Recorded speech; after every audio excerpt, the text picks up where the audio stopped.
Good morning, everyone. My name is Werimu Gatere, a counseling psychologist at All Smiles Therapy Center. And today I would like us to talk about a psychological concept that we call inner child work or inner child healing. And it is important to start by understanding what is an inner child.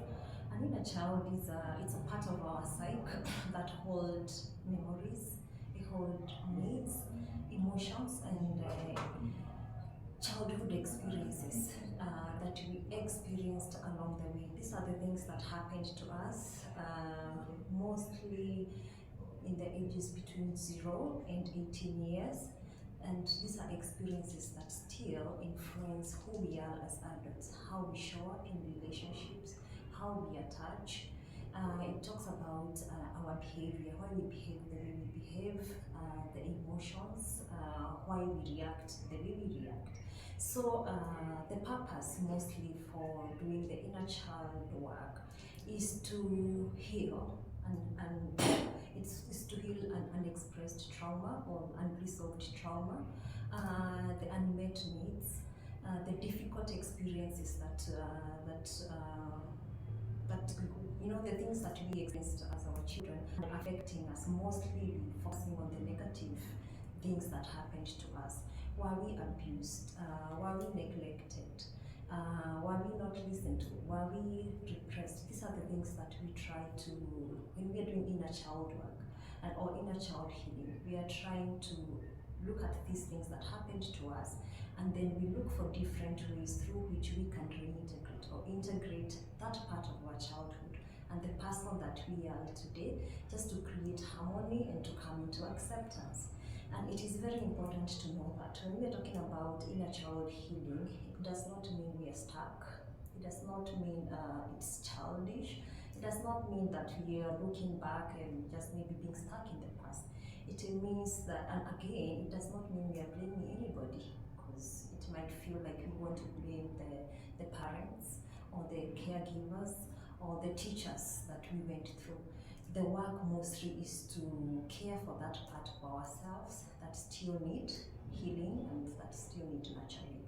There are some signs that can tell us that we are stuck or we had negative childhood experiences. And one of them, just to give a few, is people pleasing. These are people who will, for example, never say no. And if they say no, they feel guilty. And they believe that they have to appear or to look or to behave in a particular way for them to be accepted. There are people who fear rejection. So inner child work might help them deal with such difficulty trusting people or difficulty expressing emotion. A child that was, for example, taught to keep quiet and they needed to talk, or a child that wanted to cry and they were told, do not cry, keep quiet, shut down. This is a child that will never know how to express themselves. They will never know how to say, this is how I am feeling, and because of that, it is 1, 2, 3.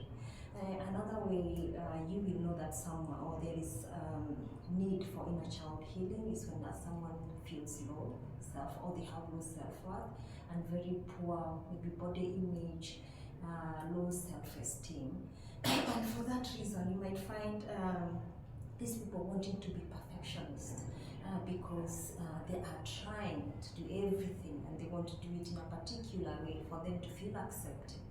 And people who feel like they are not good enough, they might have all the papers, they might have all the network, they might have the best jobs in the market, but all the time they feel that I'm not good enough. And they keep doubting themselves, even in places like presentation, and even if they have the best of things to tell people, they don't believe that they can do a good job.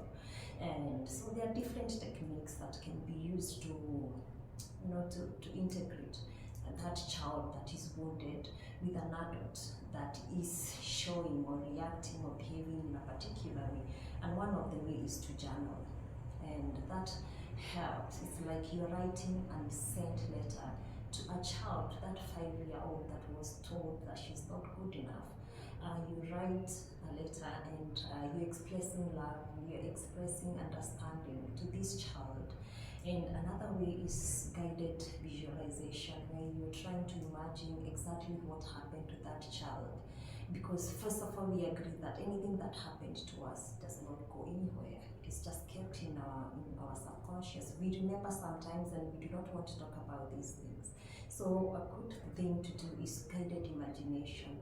When you are neglected, when you are abandoned, you sit down and imagine that child and then comfort her and care for her in ways that you wish that you are cared for.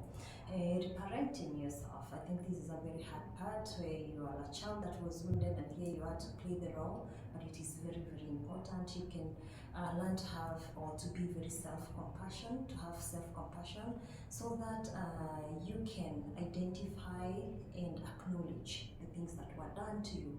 And through that, then you can find a way to meet this child and let them know through affirmation or through mindfulness, through meditation, you can show this child that it is okay. Whatever happened, happened, but here we are, we can heal and we can live a normal life. So I would encourage everybody to visit us at All Smiles Therapy Center so that we can use different therapeutic processes to heal, to do the child work or to heal the wounded child that may be showing up in our lives through behavior or through emotions, through reaction or through attachments. So visit us today, then we can talk about this and more. Thank you so much.